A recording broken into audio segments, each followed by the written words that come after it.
de la otra clase y vamos a continuar con semiología del abdomen. Entonces estamos hablando del proceso de diagnóstico, ¿no? Que es algo muy importante que nosotros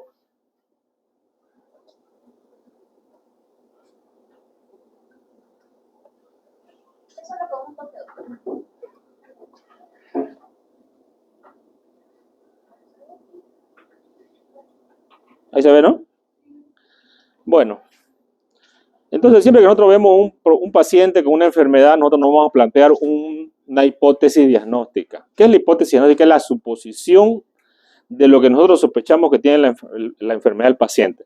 Y eso nos podemos dar cuenta por la fase del paciente, los signos del paciente, ¿no? Nos podemos dar cuenta de varias cosas, inclusive de cosas psiquiátricas, ¿no? Entonces el médico tiene que ser un excelente observador para entender también y darse cuenta de varias cosas. Esta hipótesis diagnóstica nosotros tenemos que confirmarla, ¿no es cierto?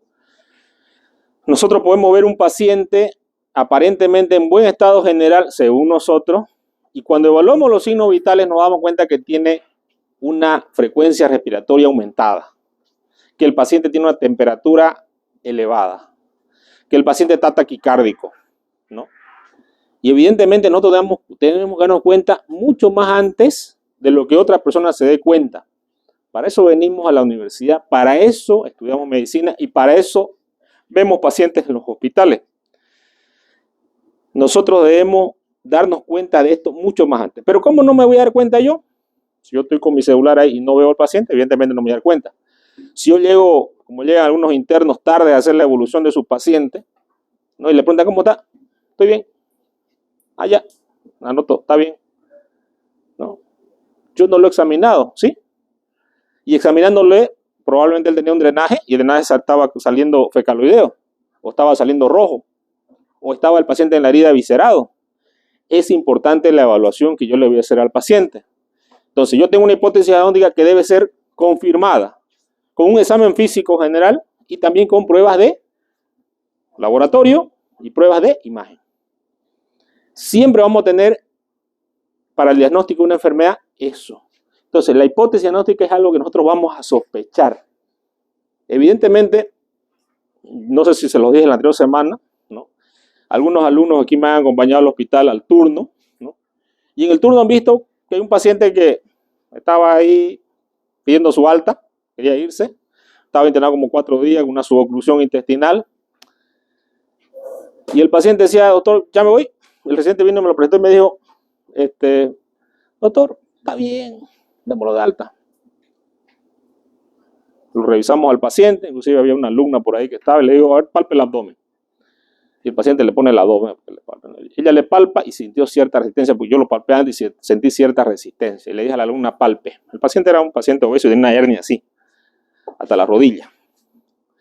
El antecedente era de él que varios días estaba sin alimentarse, tuvo dolor abdominal, como 5 días atrás quiso vomitar, estuvo en una clínica internado, lo hidrataron,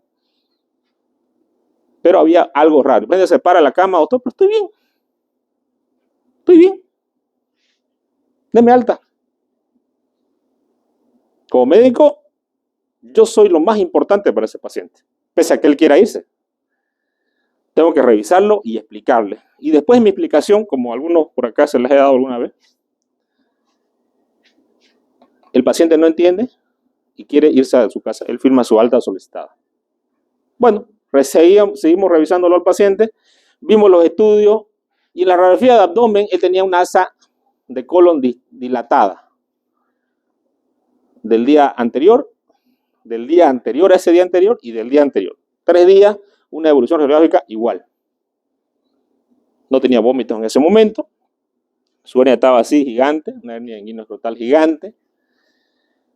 Entonces, la radiografía no estaba bien. La evolución imagenológica no andaba bien. Tenía una tomo. Vimos la tomografía y en la tomografía vimos que había signos de neumatosis intestinal. ¿Qué significa esto? Aire en la pared del colon. Signo patognomónico de que ese intestino está necrosado y gangrenado, que probablemente se va a perforar en las siguientes horas. ¿Qué tengo que hacer yo frente a una prueba inequívoca que el paciente tiene algo putrefacto en el abdomen, es operarlo, ¿no es cierto? Le indiqué la laparotomía ahí mismo, sobre el diagnóstico, que ya lo había confirmado con los estudios de imagen. Inclusive sus laboratorios habían mejorado. No tenía leucocitosis el paciente. Y clínicamente, aparentemente, tampoco tenía signos de irritación. Había una leve resistencia en el abdomen, pero el paciente obeso, ¿no? Le digo, hay que operarlo, hizo una laparotomía, probablemente su intestino del colon trapezoideo esté perforado, o se está por perforar. Entramos a quirófano, el paciente acepta, le hablo de los riesgos, Goldman 3, que es la clasificación cardiológica. Entramos a quirófano y abrimos el abdomen y sale aire. Tras que abrimos el abdomen, sale aire. Como cuando pinchan una llanta, así, igual, idéntico. Hicimos la laparotomía, una incisión mediana supraumbilical, perforado el colon transverso. 4 perforaciones. Sacamos todo el colon. El problema era que en la hernia inguinal se había metido el colon sigmoide. Y la obstrucción era una obstrucción mecánica, ¿no? Estaba metido en la hernia inguinal. Sacamos todo el colon, hicimos una colectomía total, lavamos la cavidad abdominal, hicimos una ileostomía en asa, anastomosamos el cabo proximal al recto, lavamos, reparamos la hernia, una cirugía bastante larga, 4 o 5 horas nos quedamos en quirófano, una hernia gigante. Y bueno, el paciente tuvo una buena evolución. Al cabo de una semana, 2 semanas, ya el paciente estaba mucho mejor. No pasó ni a terapia el paciente. ¿Qué haya pasado si yo no entraba ese día a quirófano con el paciente? Y el paciente se iba a su casa y se perforaba en su casa hasta que llega al hospital, hasta que lo examinen. ¿El paciente iba a pasar a sala como salió ahora? No.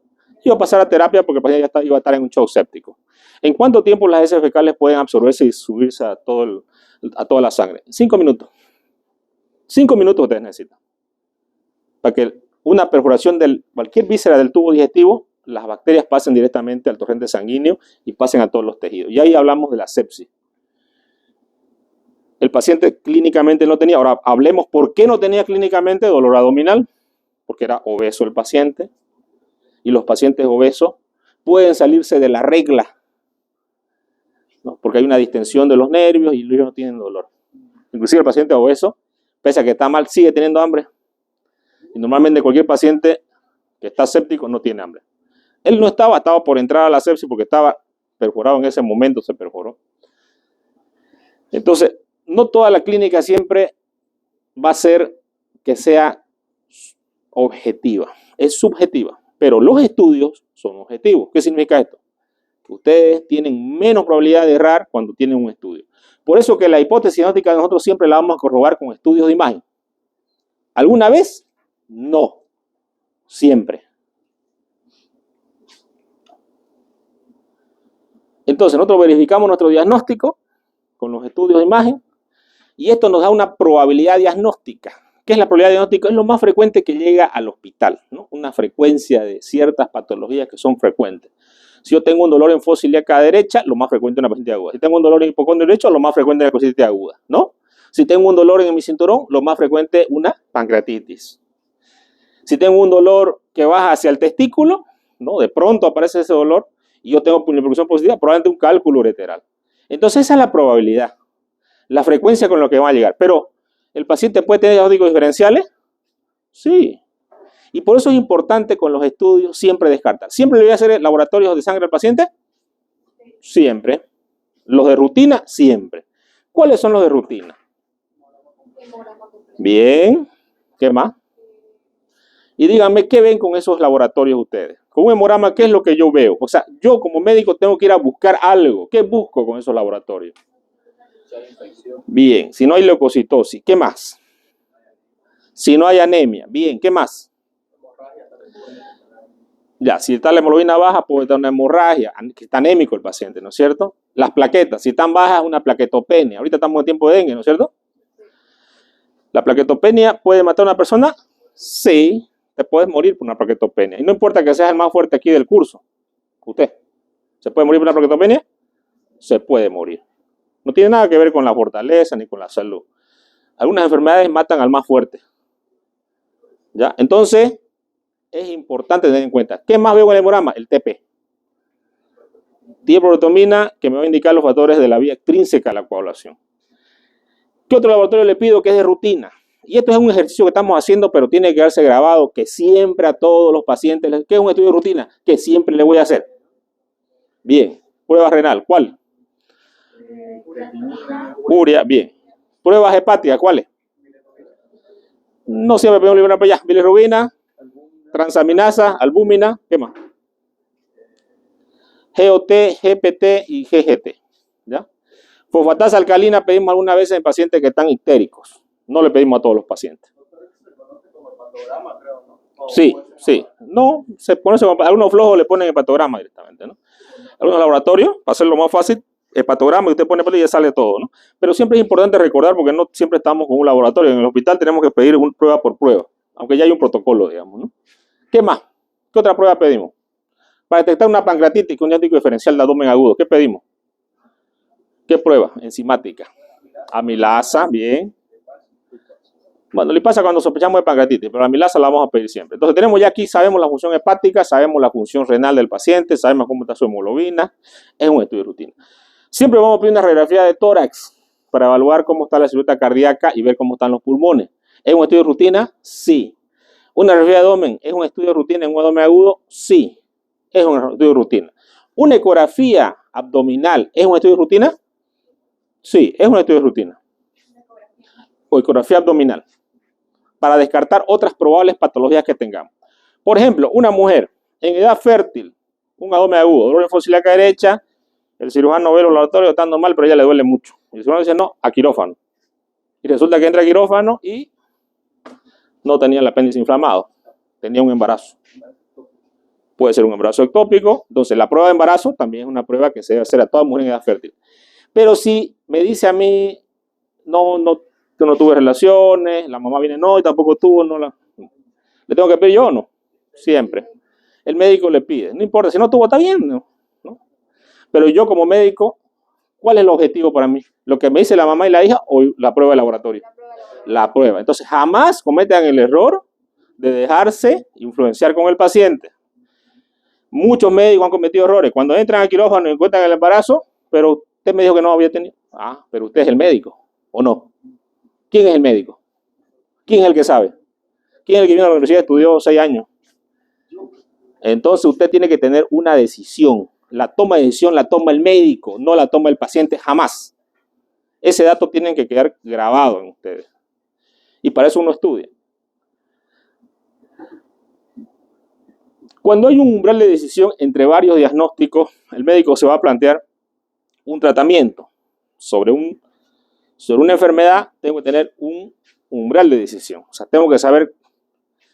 En cirugía es fácil y sencillo, bueno, y no tan fácil, digamos, porque muchas veces un clínico me puede querer hacer operar. Por ejemplo, llegó un paciente al hospital, eso me pasó cuando era residente, y se las comento acá para que no les pase a ustedes. El paciente tenía un dolor abdominal.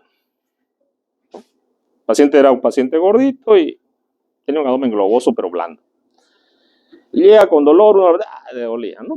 Un dolor medio leve, digamos. Un paciente, bueno, vienen los clínicos, lo examinan y no lo apretan, ¿no? Y bueno, yo cualquiera de ustedes que apriete el abdomen con fuerza, pues le va a doler, ¿o no?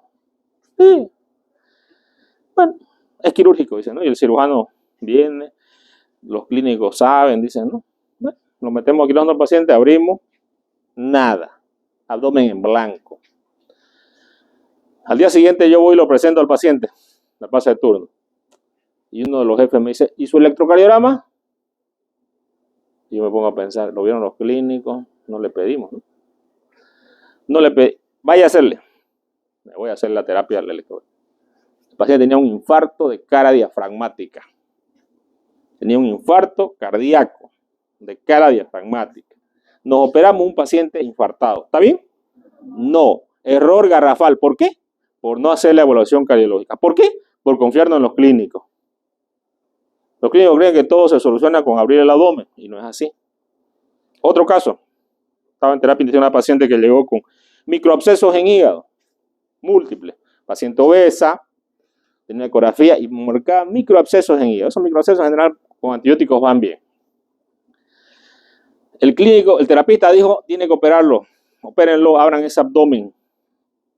Pero el abdomen era blando, el paciente era obesa y nosotros queríamos una tomografía. Y nos dice el terapista, bueno, y por eso zapatero a tus zapatos, digamos, ¿no? Nos dice el terapista, pero abran, igual van a ver. No, tengo yo puntos ciegos cuando hago una laparotomía, ¿sí? Entonces, hicimos la tomografía y la paciente tenía un absceso en pared. Hicimos un drenaje con anestesia local de la pared y salió 2 litros de pus de pared. Lo que ella tenía un desgarro muscular y eso hizo una colección y obviamente eso fue lo que hizo el absceso hepático. Y no tuvimos que entrar al abdomen. Con anestesia local lo solucionamos. ¿Qué pasaba si entrábamos a quirófano y abríamos? Capaz que ni pillábamos el absceso, porque el absceso estaba a este lado, en la pared, no estaba adentro. Capaz que ni lo pillábamos. Y someterle a una anestesia a una paciente iba a ir en contra de la paciente, aumentando su tasa de mortalidad. Entonces, fíjense ustedes la importancia de que tiene que hacer un diagnóstico adecuado. Cuando hablamos nosotros de los estudios tradicionales, es importante tener un umbral terapéutico.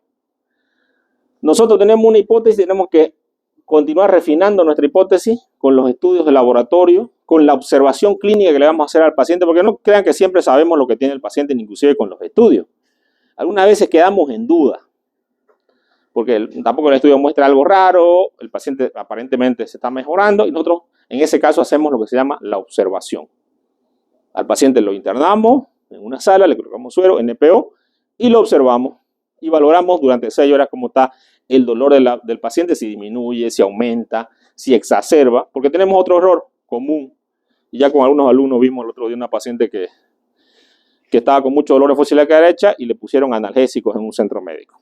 La paciente se pasó el dolor y después se fue a su casa y hizo una peritonitis, ¿no? Ya llegó después con una peritonitis. Entonces, si nosotros hacemos daño a un paciente colocando el analgésico cuando tiene un dolor, no vamos a refinar nuestra hipótesis y no vamos a llegar a tener un diagnóstico. Es importante, para terminar este tema, el proceso diagnóstico es un elemento central que completamente nosotros lo perdemos hoy en día cuando no evaluamos a nuestros pacientes adecuadamente, ¿ya? Es importante tener conocimientos y fundamentos teóricos, ¿no? Es importante observar y evaluar estudios del paciente. ¿Qué pasa si uno me haya detenido a observar los pacientes y ya he confiado en el residente, que es un médico ya formado, que está haciendo su especialidad, ¿no? Y me dice, no, démosle la alta, doctor. Yo firmo la alta. ¿Está bien? No. Entonces, es importante evaluar estudios, ¿no? Y de acuerdo a esto, establecer un diagnóstico. Es importante tener en cuenta que yo tengo que valorar estos tests, ¿no? Esta evaluación, inclusive tengo que preguntarle al paciente, tengo que reevaluarlo. ¿Qué significa reevaluar? Reexaminar, nuevamente evaluarlo. Y de esta forma llegar a un diagnóstico certero y intervenir. Ahora, está por el otro lado lo malo, que yo no llegue al diagnóstico. ¿No? En cirugía es fácil.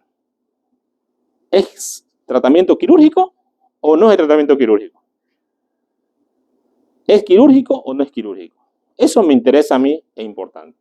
¿Es quirúrgico inmediatamente o puede esperar 6 horas? Hablamos de una cirugía de urgencia y una cirugía de emergencia. Por ejemplo, una apendicitis aguda que llegue en este momento y que el cuadro sea de 6 horas de evolución. Es una paciente que, si llega ahorita que son las 5 de la tarde, tendría yo que operarla en unas 3 horas, 4 horas, ¿no es cierto? Pues no le voy a operar aquí 3 días, ¿no? Porque la gran probabilidad que se perfore el apéndice es alta.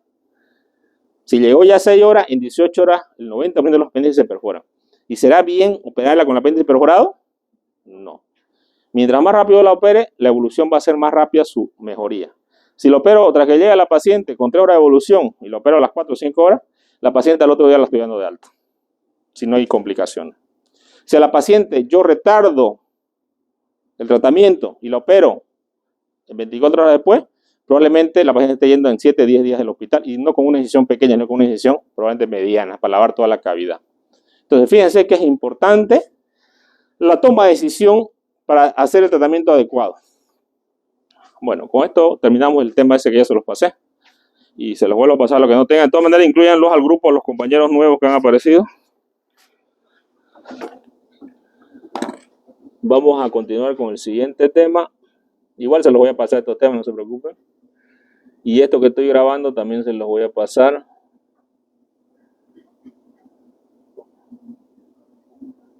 Bueno, vamos a hablar de un tema que es muy importante, que lo vamos a...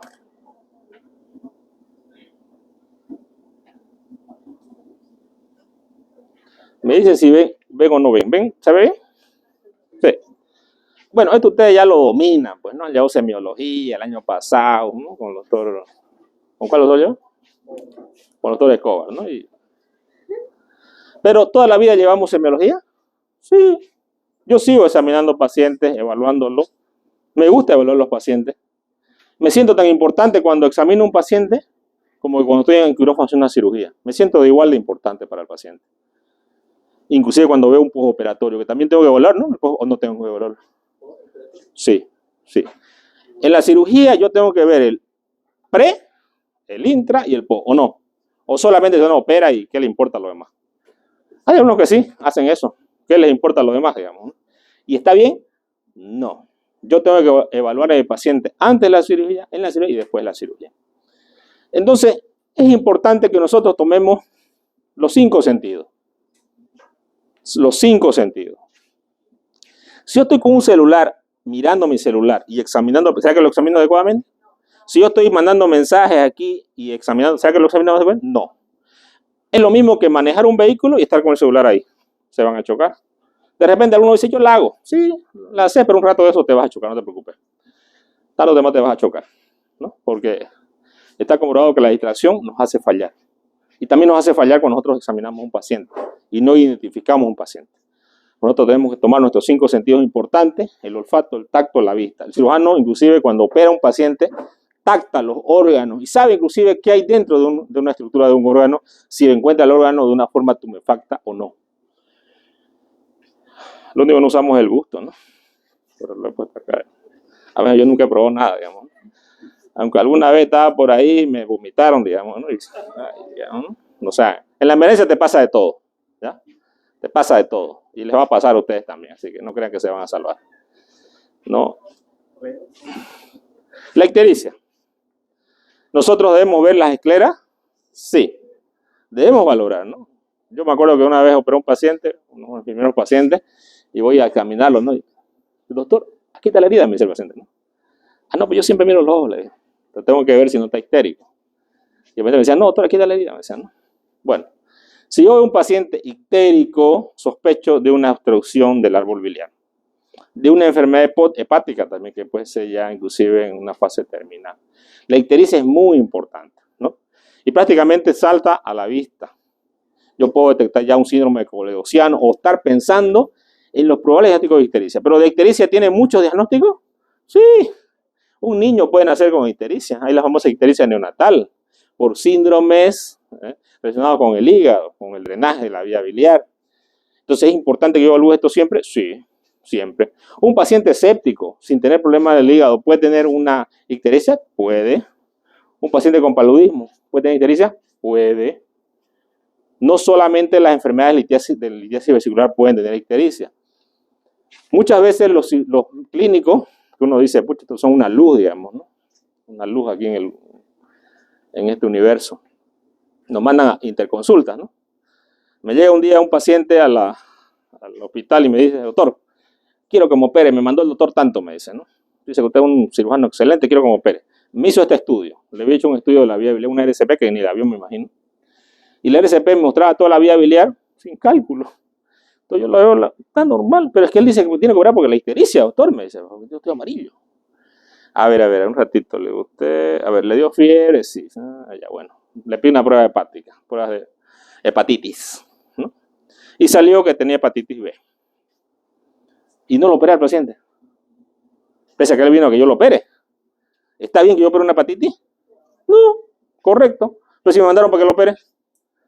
Para eso yo siempre tengo que analizar.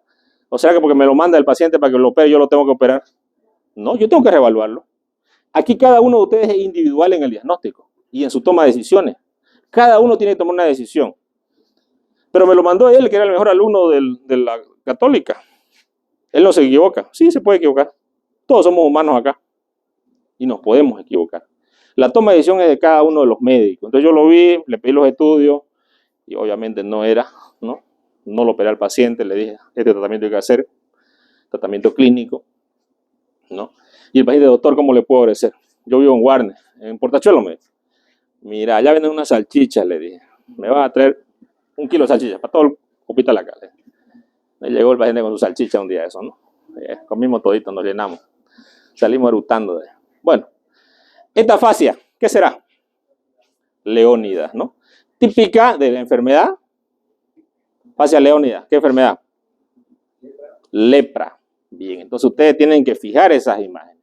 ¿Es verdad que en el día de hoy tenemos muy poca lepra o no? ¿O hay lepra nomás? Hay todavía, sin embargo no la vemos tanto como... Esta enfermedad es de tiempos bíblicos, ¿no? Ya en ese tiempo había la lepra y también sigue existiendo ahora. Aquí vemos un niño. ¿Qué tendrá este niño? Ala de mariposa. ¿Será que tiene lupus? Un niño. A ver, sigamos. Piensen. Usen sus neuronas. Está con los labios rojos. Es un niño. No. Está con fiebre. Fiebre. Está rubicundo por la fiebre. Acá tenemos un Cushing. Tenemos allá un paciente que está con edema bipalpebral, puede ser un trauma renal, insuficiencia renal, bien, alergias. Fíjense ustedes la hipótesis que están planteando de diagnósticos en esto, ¿no?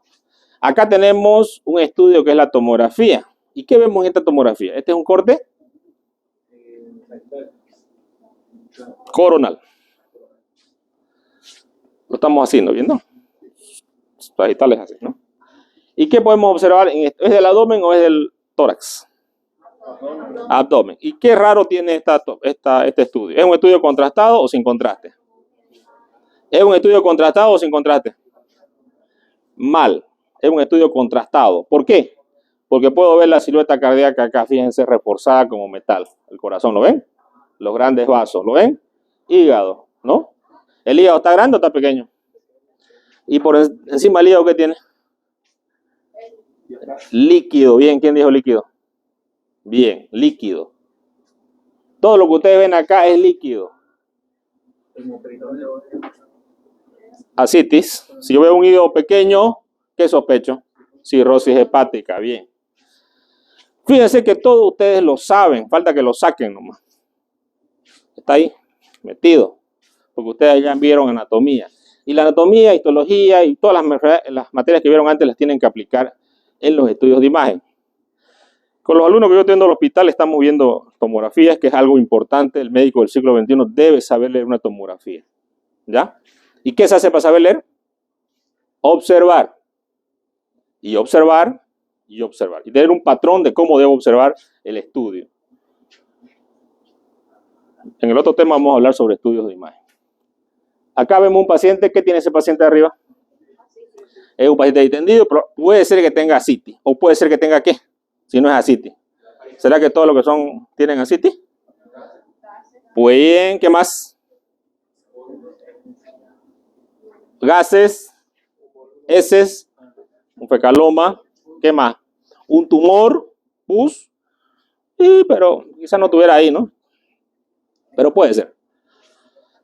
¿Qué tenemos acá? En esta imagen de acá, abajo. A ver, fíjense bien.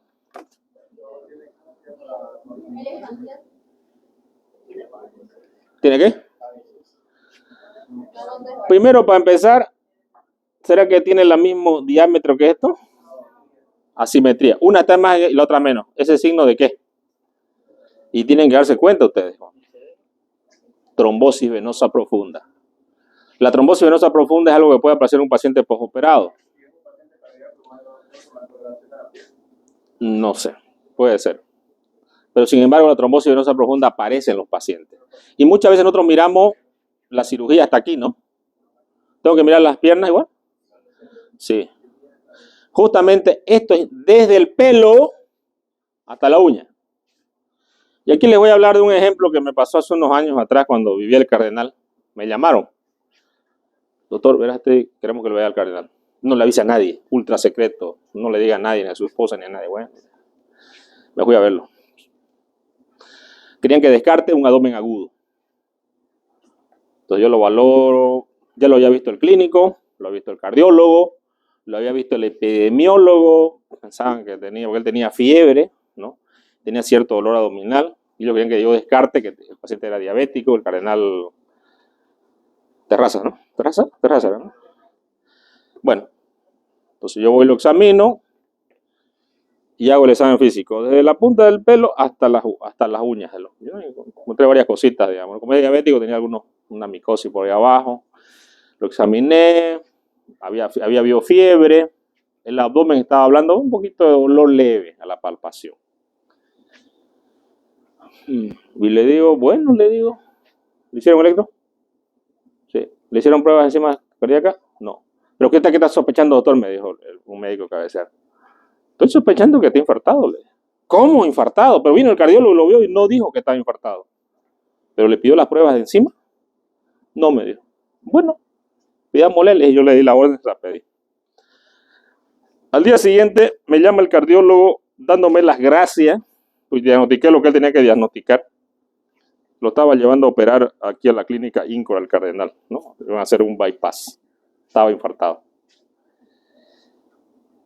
La clínica no era subjetiva. O sea, era muy subjetiva, perdón, no era objetiva. Entonces, por eso yo pedí pruebas de laboratorio. Y un paciente mayor de edad, hay que pedir enzimas cardíacas. Salieron elevadas, ¿no? Pero me llamó el cardiólogo, me dijo, gracias, doctor, por el diagnóstico. Lo estamos operando, me dijo. Vamos a operarlo dentro de 2 horas. Entonces, fíjense de la importancia de evaluar adecuadamente al paciente. Y descartar probables diagnósticos diferenciales. Aquí, ¿qué será esto? Hipertiroidismo. Bien, hipertiroidismo. Hipotiroidismo, el famoso cretinismo. Que ustedes saben que esta enfermedad es la única que ustedes podrían tratarla. Es el único retardo mental que yo puedo tratar si lo detecto antes de los 2 años, pidiendo las pruebas de la hormona tiroidea. Esto que vemos comúnmente en los hospitales y en todos lados, y ustedes lo van a ver, y es una pandemia silenciosa, que es la obesidad, lo que conocemos como el síndrome metabólico. ¿Y será importante reconocer un paciente obeso? ¿Entrará dentro de las tablas de riesgo un paciente obeso? Sí. ¿Cuándo es el índice normal? Hablamos de un índice normal de 25, ¿no? Hasta 25. Y para allá ya hablamos de un sobrepeso, y por encima de 31 hablamos de una obesidad. Pero esta obesidad tiene que ver una grasa centrípeta, que nosotros la podemos medir inclusive con una cinta. Si tenemos nosotros más de 90 o más de 80 en las mujeres, ¿no? Tenemos triglicéridos elevados, estamos hablando de un síndrome metabólico. Un paciente que probablemente sea prediabético o ya está entrando en diabetes, ¿no? Pero nosotros también tenemos la tomografía. Yo puedo dar por la tomografía darme cuenta que tengo obesidad, mi paciente tiene obesidad. Sí, ¿no? La pueden ver esa tomografía, me pueden decir cuáles son las paredes del músculo ahí, de la pared abdominal, o no. No, yo creo que sí me pueden decir. Quiero que me digan qué músculo es el que está acá arriba. Recto anterior. Bien. ¿Cómo que no podían? Quiero que me digan cuál es este músculo que está en la parte lateral, grande. Oblicuo externo, oblicuo mayor. El de atrás, oblicuo menor. ¿Y el último? Transverso. ¿Cómo que no sabían? Quiero que me digan, ¿esto qué es? ¿Qué es esto de acá? Tiene las mismas características de esto. Entonces, ¿qué será? Músculo. ¿Qué músculo? ¿Qué músculo? ¿Está el único que está ahí? Por favor, ni que fuera psoas, el psoas. Por encima tengo contraste acá. ¿Qué será?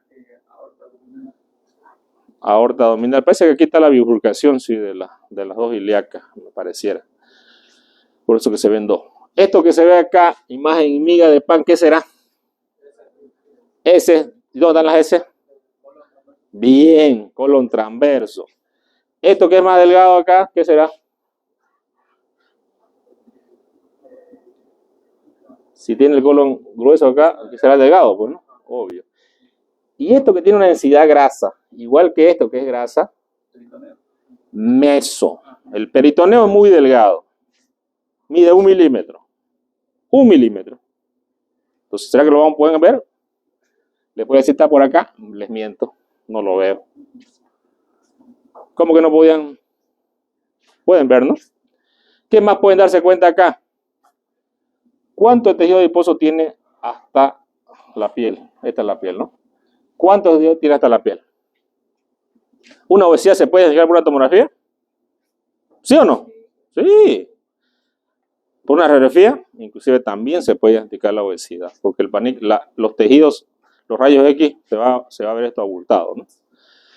Entonces, fíjense la importancia de saber leer estudios. ¿Qué tengo acá? Cabeza de medusa. ¿En qué sospecho? Bien, hipertensión portal. ¿Aquí? Hernias. Un abultamiento en el abdomen que sale hacia el exterior es una hernia, ¿no?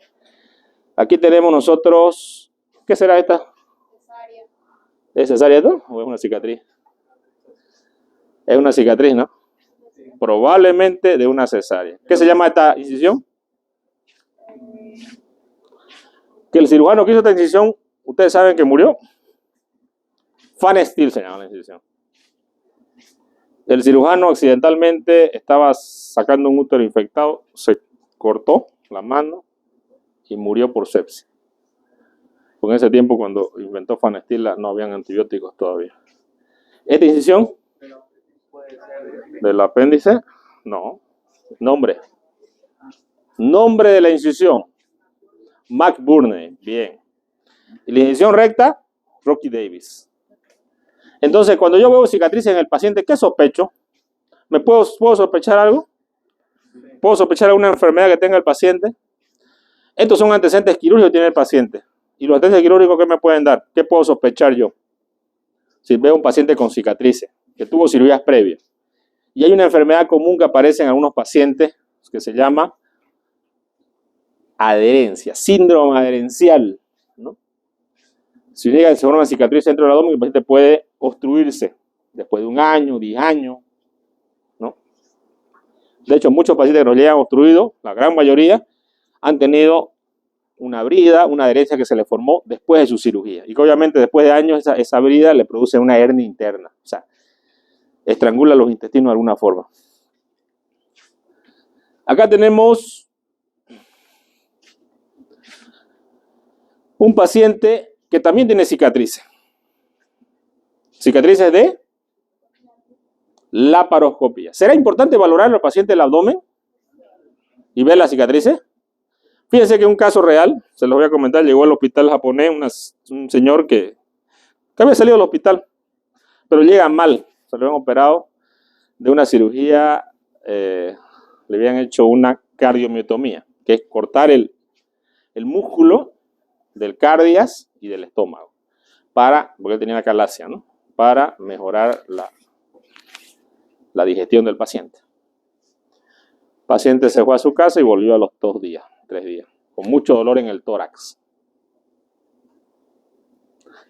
Entró a emergencia, lo intubaron y bueno, no había campo en terapia y la familia consiguió una terapia en el Niño Jesús. Lo llevaron al Niño Jesús. El Niño Jesús estaba en terapia y ella lo evaluó el médico y vio la cicatriz. Ahí lo han operado, le dice a la familia. Sí, lo operaron. ¿De qué? Una cardiomiotomía. Entonces ahí pensó el médico, él está perforado. Le hicieron una tomografía y estaba con una mediastinitis. Estaba con una mediastinitis el paciente. Tuvieron que entrar a operarlo, abrirlo y todo lo demás. Pero en el hospital japonés no lo detectaron, ¿no? Debido a que no revisaron la parte abdominal, revisaron la parte. Yo puedo tener lesiones pequeñas. Fíjense ustedes, son muy pequeñas, ¿no es cierto? Entonces es importante también que revise, que también indica que tuvo alguna cirugía previa al paciente. Acá yo tengo después de la cirugía y aquí tengo la cicatriz después de un tiempo más prolongado, ¿no? Fíjense que son muy pequeñas las cicatrices y a veces pueden pasar desapercibidas, pero si yo examino bien, no pasa. La posición de los pacientes que van a tomar, ¿no? La famosa posición en gatillo de fusil.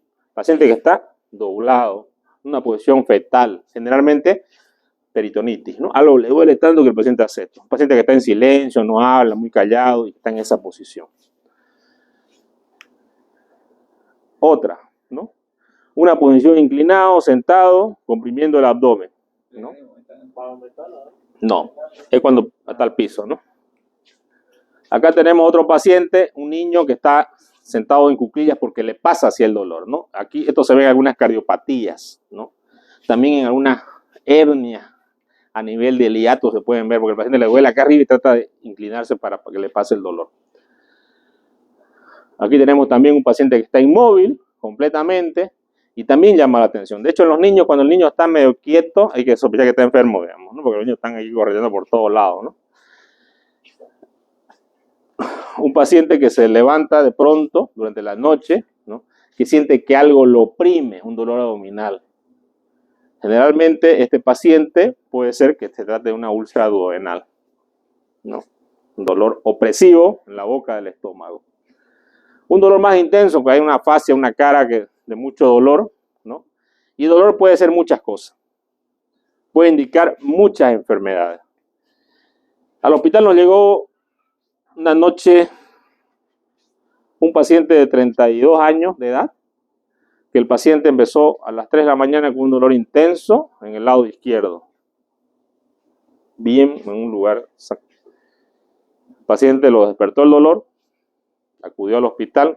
Al hospital llega bastante pálido, sudoroso. Le hacen una ecografía y encuentran líquido. ¿Qué será? Ya había un paciente en la emergencia para entrar a quirófano, una peritonitis.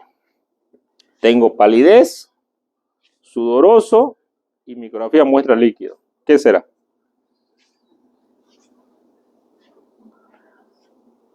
Bueno, el cirujano no se dio cuenta también igual que ustedes, que estaba de turno, y decide ingresar con la peritonitis que ya estaba más antes que el otro paciente.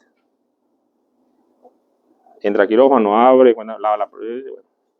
El otro paciente queda para el otro turno. El turno siguiente ya ingresa a quirófano, pero también le llamaba la atención el cuadro, dolor y de pronto líquido.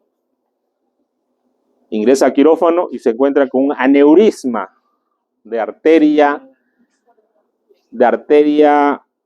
esplénica, perforado, un hemoperitoneo. El paciente muere en la misma cirugía.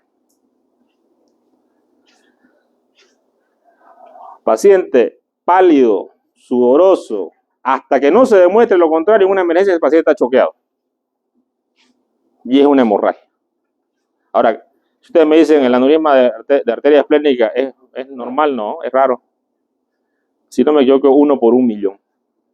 Pero ese 1 por 1.000.000 se dio. Y lamentablemente se te puede dar una vez en 1.000.000 un acto y tenés que saber resolver. No supieron acá resolver. Lamentablemente se perdió tiempo con el paciente. Cuando entraron con el vascular a querer resolver porque está detrás del estómago, la esplénica, seguía sangrando la arteria y el paciente se choqueó en quirófano y murió. Paciente de 32 años, joven.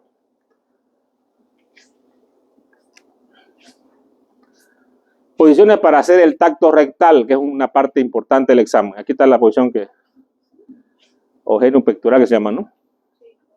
Flexión de caderas, ¿no? La posición que yo siempre adopto para hacer el tacto a un paciente es esta de acá, que me parece que es la más normal. De otra manera, siempre vamos a pedir permiso al paciente para hacerle el tacto rectal, hacerlo con mucho cuidado, hacerlo con un solo dedo por si acaso. Una vez un interno bajaba de ginecología y le digo, hágale el tacto rectal a este paciente, le digo, ¿no? Un paciente que llegó con trauma. Cuando escucho un grito, ¡ay! Grita el paciente, ¿no? ¿Y qué pasó? Le digo, ¿no? Y cuando lo veo al interno, doctor, no se le hizo el tacto. ¿Cómo le hace con 2 dedos? Se hace con 1.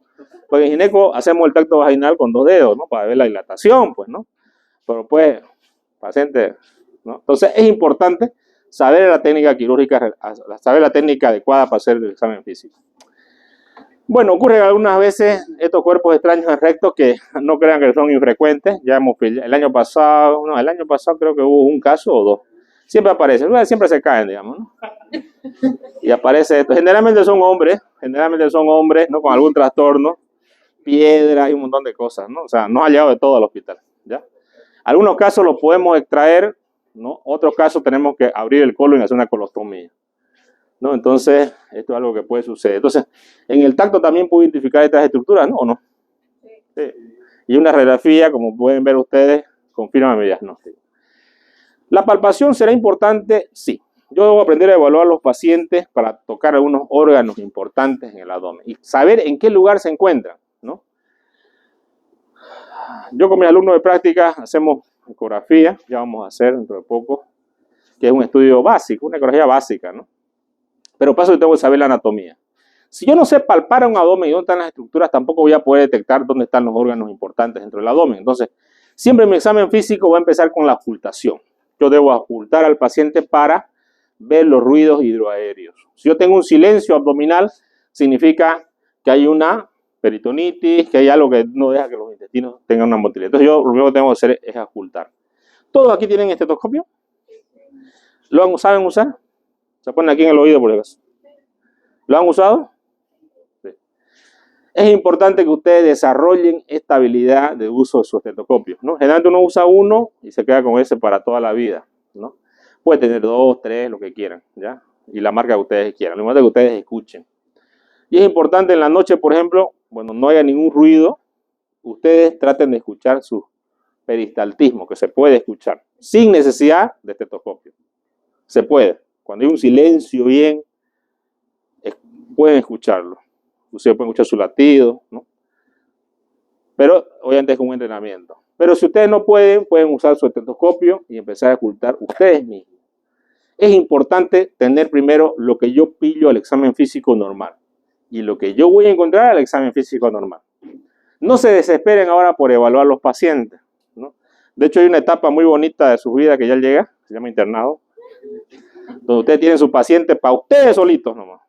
Donde ustedes lo pueden revisar, charlar con él, examinarlo, pueden traerle flores, lo que ustedes quieran. Y esa vez, algunos internos no aprovechan esa época. Llegan al hospital todo enojado, tengo todo anotado, digamos. Donde es la parte más importante. Todo esto es un preludio para ese día que ustedes van a llegar a hacer su internado. Donde ustedes van a tener su paciente para ustedes solingo, o varios pacientes de repente, ¿no? O toda una sala de repente, ¿no?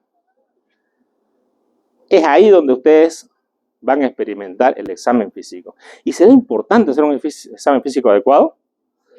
¿Será que puede ser mortal hacer un examen físico inadecuado? Sí. Yo les voy a contar un caso, no sé si lo he contado antes, pero si no, se lo vuelvo a contar para que no se olvide. Cuando yo era interno de la maternidad en ginecología, teníamos nosotros el interno, el residente de segundo año y el jefe. Normalmente el residente de segundo año era el que evaluaba a todas las pacientes. Nosotros estábamos en la sala de poslegrado, que es una sala que está arriba. 30 pacientes. Vamos paciente por paciente, preguntamos cómo está, todo lo examinamos y siempre hacemos a todas las pacientes, le hacemos un tacto vaginal. Y tenemos que oler. No probar, ¿no? Oler, por si acaso. Que quede claro. Si nosotros olemos un olor desagradable, significa que la paciente está con alguna infección. Pero es importante oler, aunque no crean, es oler. Sí o sí tienen. Bueno, el jefe salió de vacaciones. Quedamos yo, el interno y el residente de segundo año. Vamos a hacer la visita, me dice a mí. Vos vas a hacer el examen físico a todos los pacientes. Y yo vengo, a todas las pacientes le hago, ¿no? Y examino a una paciente. Estaba bien, ¿no? Porque la paciente de posgrado siempre están bien, digamos, ¿no? Son bonitas, ¿no? Flaquitas y todo lo demás. Le hago el tacto y tenía un olor desagradable. Cuando estábamos haciendo la visita, le digo, esta paciente está notado en la evolución, tiene un olor fétido, doctor. Y la paciente le mira hacia el doctor, no, doctor, deme de alta, no sé qué, no le ríe y todo, ¿no? ¿Qué creen que hizo mi residente, que bueno, estaba de jefe ese día? La dio de alta. La paciente volvió 3 días después en shock séptico. El famoso síndrome tóxico de Mondor, que es por una bacteria, por una conidobacteria, el útero completamente deshecho, la paciente se muere en quirófano. ¿Síndrome de Mondor? Síndrome de Mondor. Síndrome tóxico de Mondor. La paciente muere en quirófano. Y esa era la pregunta, pues no, auditoría, ¿quién vio al paciente? ¿No? Yo lo había visto, yo había puesto lo que era, el que dio la alta fue mi jefe, digamos, ¿no? Que era el residente. En ese momento el residente me va y me busca y me dice que cambie mi evolución. Se agarra la hoja, la arranca y quiere que yo cambie la evolución, que ponga que no se percibía nada. Bueno, algo que no se debía haber hecho, ¿no? Puede morir un paciente por un mal examen físico, ¿ya? Y no solo de gineco, también en cirugía. Podemos darle un alta a un paciente y nos damos cuenta que el paciente al momento de darle alta está pálido. ¿Qué puede ser eso? Está pálido. ¿Lo doy de alta? No, le hago exámenes. Le hago un hemograma anémico. Puede ser una hemorragia digestiva, una úlcera que tenga el paciente. ¿Será que a los pacientes les encanta estar en el hospital? ¿Se estresan o no? Sí, se estresan. Se pueden perforar una úlcera, puede haber una hemorragia digestiva. Entonces es importante evaluar a los pacientes. Y es importante la medicación que yo doy al paciente ahí para que vaya a su casa. No creo que se les olvide eso, ¿no? Se les olvidará. Bueno, la percusión también es una parte importante del examen físico. Y ustedes tienen que aprender a escuchar, ¿no? Nosotros ya estábamos con unos estudiantes, le digo, ¿qué sonido te percutió un paciente, no? Y sonó PEP. Hipersonoro. Y me dicen, mate, doctor. Y dije, no puede, ¿cómo va a ser mate? Casi me hacen llorar ese rato. O sea, yo tengo que aprender a evaluar y a reconocer los sonidos, ¿no? Y si ustedes no reconocen los sonidos, es fácil. Uno puede hacerse un autoexamen, ¿no? Si yo palpo aquí, esa es la matidez hepática. Si yo en el pulmón, claramente se nota la hipersonoridad. Tienen que practicar entre ustedes o con ustedes mismos por último, ¿no? Porque por ahí alguna alumna me dijo, no, doctor, no me gusta tocarlo a mis compañeros. Bueno, no los toque, le digo, bueno. Pero podemos evaluar y debemos aprender a evaluar. Siempre en el margen de respeto, obviamente. Inclusive cuando hacemos un tacto rectal o hacemos un tacto vaginal, el margen de respeto es importante. El médico tiene una delgada línea que no puede sobrepasar. El médico que piensa otra cosa con un paciente está haciéndolo muy mal y no puede ser médico. Ese momento que él piensa eso debería renunciar a la medicina. El médico que piensa con un deseo sexual con una paciente no puede seguir siendo médico porque no puede ser un profesional actuando así con los pacientes. Y ahí empiezan los médicos, ¿no?, a hacer actos indecorosos. Hay un montón de denuncias. Ya alguna vez le voy a traer por acá las denuncias, ¿no? Y no le va a ir bien a ese médico. Ténganlo por seguro. Yo siempre debo respetar la pulcridad del paciente. Y siempre debo examinar a un paciente con otro paciente, con el familiar, con la madre, con el hijo, con quien sea. También se da para temas legales, ¿no? Denuncia. Un tacto vaginal hecho sin la aprobación del paciente puede llevar a que los metan presos. Por eso es importante siempre evaluar junto con el familiar y con un consentimiento en algunos casos. La inspección, palpación, percusión, ocultación es algo que nosotros hacemos y identificamos áreas. Como por ejemplo aquí estamos viendo dónde está la matidez del hígado, ¿no? Hasta dónde llega, ¿no? Si yo palpo, aquí yo percuto hipersonoro, pero de pronto en un paciente percuto y mate, ¿qué sospecho? No. Neumonía. Bien, neumonía. O si no, ¿qué puede ser otra cosa? No, derrame, no. Entonces, la clínica me va a dar. ¿La clínica es importante? Sí, es importante. Aunque tenemos estudios de imagen que podemos nosotros llegar al diagnóstico, evidentemente. La palpación bimanual. En un paciente delgado podemos palpar muchas estructuras dentro del abdomen. A veces cuando el paciente tiene mucho dolor tampoco no lo podemos palpar, digamos, no ver un ratito. El examen físico es así, yo tengo que apretar. No, si tiene dolor, no podemos hacer también la palpación. Y en ese caso vamos a palpar de una forma muy discreta y siempre es importante distraer al paciente. ¿Existen pacientes que tienen dolores psicógenos? Sí. Que realmente no le duele, pero ¡ay!, ¿no? Aquí les voy a comentar otro caso, una paciente que estaba en el hospital y la paciente de pronto tenía mucho dolor. Lloraba. ¡Ay, no me duele! No sé qué. Los laboratorios todos normales. No había nada raro. Ecografía normal. Pero la paciente, ¡ay, doctor! ¡Ay! No sé qué, ¿no? Llega el otro cirujano de turno, yo era residente.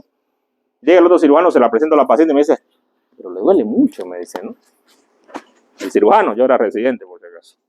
Pero no tenía yo objetivamente nada que me diga que era una apendicitis. Entramos con el cirujano. No encontramos nada. Igual le sacamos el apéndice. Una apendicomía profiláctica le hicimos. Salimos de la cirugía. Al otro día a la paciente le dolía un poco la herida. Al día siguiente le dolía más. A los 10 días le dolía más. cada vez le dolía más en vez de que le duela menos. ¿Qué pasa acá, digamos? ¿No? Pero es que doctor me duele, que no sé qué. Pero no puede dolerle después. Interconsulta, gineco, medicina interna, nada, no pillaban nada, laboratorio, ecografía, nada, radiografía, nada. Inclusive la mamá vino y dijo, no, doctor, lo que pasa es que ustedes no evalúan bien a los pacientes, que ustedes son unos burros, que no sé qué. Y la paciente que le dolía. Llegaba yo a ver a la paciente en la mañana y la paciente, doctor, me decía el paciente al lado, póngale calmante, yo le voy a pagar, déle receta. Pero si está con calmante, le digo. Bueno, con un cirujano entramos a quirófano, la reoperamos porque se descartó que no haya nada, no había nada en la herida, entramos a cabida, no encontramos nada, cerramos, me dice el cirujano, de todas maneras decirle que encontraste algo y que ese era su dolor. Bueno, entonces usamos la parte, mire, encontré una cosita chiquitita y ya no le va a doler más. Salimos de la cirugía, le dolía un poco, bueno, el otro día también, bueno, cuando un rato la veo que no le dolía. Y de pronto la dimos de alta y resulta que le pasó el dolor porque ella se enamoró de un paciente de la otra sala, ¿no? ¿Verdad? Y después venía ella a traerle flores al otro, comida, ¿no? Y entonces yo dije que estaba loca esta paciente. ¿O no? Sí. ¿Y qué resulta que había sido? La paciente era una paciente de 30 años de edad que tenía 2 hijos, creo, vivía con su mamá, no tenía el esposo, y aparte de eso, ese día que ella se iba a operar, el día anterior que iba donde se operó, ella al día siguiente tenía que ir al trabajo. Entonces se le acumuló todo esto y la paciente empezó a pensar, ¿no? Y somatizó algo que no lo tenía en realidad. Y ese dolor era un dolor psicógeno. Por eso es importante evaluar adecuadamente los pacientes. Y existen los pacientes neuróticos que quieren que los opere uno de todos. Doctor, yo tengo esto. Doctor, yo tengo cáncer. Doctor, todos tienen ellos. Que opéreme acá. Mire que tengo... O sea, todos quieren. No, entonces los pacientes tienen que tener uno cuidado. Y a los pacientes hay que medio cubrirles, ¿no? Bueno, la palpación es importante. Tener en cuenta la tensión, el dolor, el abombamiento, evaluar si hay hernias, eventuaciones o intususcepción. Aquí tenemos el tacto vaginal, ¿no? Que a veces lo podemos hacer bimanual, ¿no? Existe inclusive un dolor abdominal que puede ser porque haya leucorrea en una paciente y tener un dolor intenso, ¿no? El famoso signo de Chandelier. Yo hacía el tacto y la paciente quería agarrar el candelabro, ¿no? Es un signo que lo acuñaron los franceses. Entonces hacemos tacto vaginal, ¿no? Para evaluar este tipo y también la secreción. También es importante que veamos la parte posterior de los pacientes, ¿no? Puede el paciente tener un absceso o algo en la parte posterior, ¿no? Nosotros nos llegó una paciente séptica al hospital, me acuerdo, yo era interno, y esta paciente estaba amarilla, le pidieron ecografía, no había cálculo en la vesícula, no había nada, bilirrubinas elevadas, fiebre, leucocitosis. ¿Y qué había sido? Entrando al baño dice, doctor, mire, se reventó mi absceso. Dice, tenía un absceso en la parte posterior. Que nosotros internada recién le encontramos el absceso. O sea, ni siquiera lo encontramos. El absceso nos encontró a nosotros. Por eso es importante evaluar la parte posterior. Otro caso, un paciente nos llegó al hospital, referido de Montero, allá habían abierto el abdomen, peritonitis, ¿no? Bueno, aquí entramos a revisar el abdomen, sacar las compresas que hayan dejado, encontramos una progresión y encontramos una bala ahí, en el abdomen, y digamos, ¿no? ¿La bala? ¿De dónde?